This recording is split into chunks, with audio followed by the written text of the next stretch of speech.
I was at the cafe the other day and my Galaxy Watch ran out of battery.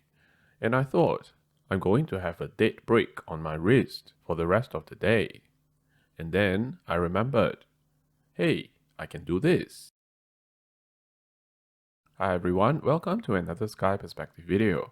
Yes, if you have a Samsung Galaxy phone, you most likely can set your phone to reverse wirelessly charge your watch. So I charge my watch on my phone for about 10 minutes while I enjoy my coffee. And that's enough to keep my watch alive until I get home for that day. We can charge our watch, our earbuds, or even charge another phone using our Samsung Galaxy phone. All Galaxy S series like Galaxy S23 and Galaxy S24 should be able to do this. To activate reverse wireless charging, look for wireless power share in the quick settings panel. If you cannot find it, go to the configuration of the quick settings panel to see if it is hidden.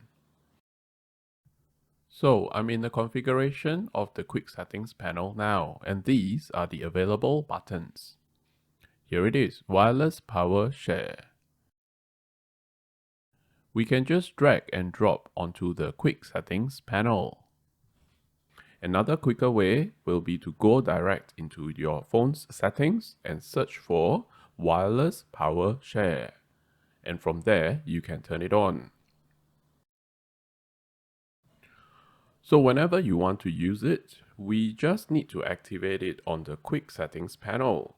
Flip the phone over and place the device on the back of our phone to charge. Once again, you are watching Sky Perspective channel, and I hope you find this video useful as much as I enjoy sharing useful content with all of you. Please like this video so it can be useful to an even wider audience. If you want more Samsung Galaxy tips like this, hit that subscribe button so I know how many of you are interested. Thanks for watching this one, and I'll see you in the next video.